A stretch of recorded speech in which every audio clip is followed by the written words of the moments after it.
Good morning. This is Josh with Team Orange at Realty One Group. Today is July 15th, 2022. And man, I feel like celebrating almost. Our real estate market is now officially balanced. No more batshit crazy weekends with selling a house with 40 offers. There's no more sellers putting up shitholes on the market and getting more and above what they want. There's no more entitlement. There's no more lazy listing agents taking shortcuts. And now buyers can kind of go out and enjoy the home shopping experience, which in my opinion makes most sense. The weird thing about all of this is that for the last couple of years, we've become conditioned for things to be on the crazy side of things. Oh, everything's moving quick, everything's this. Absolutely, it totally was. And it was exhausting and it was emotionally demanding, especially for those trying to move on with their life.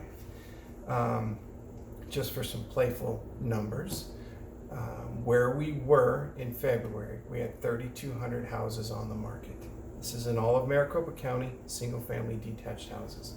There were only 1,700 homes under 600,000 and only 475 homes under 400,000. Fast forward just a simple, quick 6 months forward. Today, this morning, there are 11,298 houses on the market. That number increases to about 14,000 if we include townhomes and condos. But for context, that's single family detached.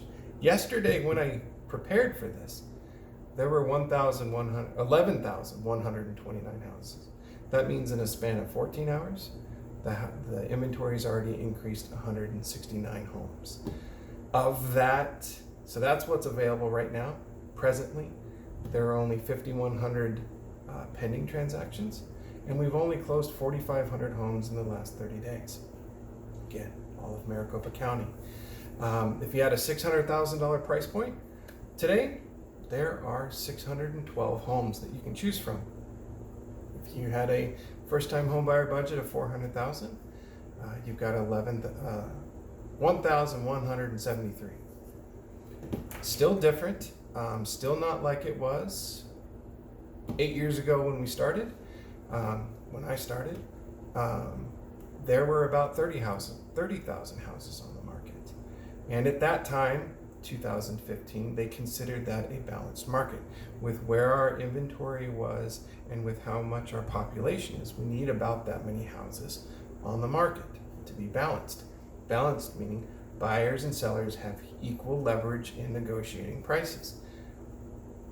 Fast forward to today, still lower inventory, but go ahead and tack on a dramatic increase in interest rates. Affordability has adjusted. Our prices have increased. And so what that means is even though we've only got 11,000 houses to choose from, the ratio between what's under contract and what's available, when the math works out, mathematically speaking, we are in a balanced market. Things have cooled down dramatically. The numbers I showed just give a clear indication of what that is. And so we still have really good prices. Houses have increased probably to an artificial high, in my opinion. But now that we're balanced, that doesn't mean a buyer can come in and kick open the door and offer $30,000 or $40,000 less. We're not at that point. Could we someday, years down the road? Absolutely, but maybe not to that extent. But right now, if a house is good and it's priced well and it's presenting well, homes are still moving in a 2-week duration. It takes about 2 weeks for the good homes to get under contract and move. That means that we can actually engage with our sellers over the weekend and allow a bit of a moment of thought between showings. Buyers can now go out and look at a number of different homes should they choose to. And so that means if you're a seller right now, you got to make sure that your home is priced responsibly and your presentation's dialed in. And at the same time, you've got to have a little patience because your family members or your buddies at work or your neighbors have all sold their house over the weekend. Now we are no longer on the roller coaster. We are now on the little kid ride, putzing around in a boat. That feels slow, but that is what we consider normal. So If you're a seller, you need to establish your expectations, and you need to price your home with wisdom. You need to look at what a house listed at, not what it closed at, and you need to pick a number out of the sky and figure out if that is what you're comfortable with. Because right now the data is all over the board. We have no bearing as to what is normal other than the way the market responds. And so that requires some thought, some logic. If you're going to sell and then become a buyer, you need to understand what the volatility is of the interest rates. Right now they're up and down and they're all over the board. Does it make sense to sell your home with the great interest rate that you've got to go buy something else? Because now you can go pick out options. Great, but is that worth it for you to do, and what is the risk of doing that? Again, with buyers, you just got to be prepared for locking in your rate, finding a house that you want.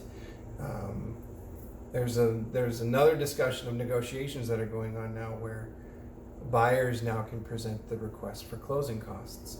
Closing costs meaning the seller is going to contribute money to the buyer's closing for their loan fees and such. But now people can start buying down rates. So that means that they can front load their purchase on their interest rate, essentially prepaying down interest. You can negotiate a seller to do that. That usually, based on the math that we've seen, is a little bit more advantageous bang for your buck to look into that. Obviously, you need to talk to a lender for that, for the exactness, but we're seeing that kind of creativity come out of board. Where we're going with this, I got no clue. It's been a kind of hang on, go for the ride, and that's what we've done, and we've listened to the market and we've read the market. Now where we're headed, I don't want to say we're going downhill, but it's starting to move slow and we're starting to get uncomfortable. But our data is all over the board because everybody went batshit crazy. And so right now we got to take it day by day by day. We couldn't be more thankful. We've been in this for 8 years and got 170 transactions under our belt. That gives us really good perspective to see what it used to be, what it turned into, and where we're headed. Back to that contract ratio of balance, the math says that 2022 is right where we were in 2015, which is awesome. Only difference is the houses are $200,000, $300,000 more expensive, and the interest rates don't make that any easy on anybody. So there's a lot. The most important thing I want to convey is that my team, is a safe place for you to ask questions without expectation. If you're thinking of selling, if you're thinking of buying, if you just need to get a straight answer without any bullshit or manipulation, we are that safe place. So give me a call, 602-708-4946. And until next quarter, next couple months, I'll talk to you later. Have a grateful Friday. Thanks.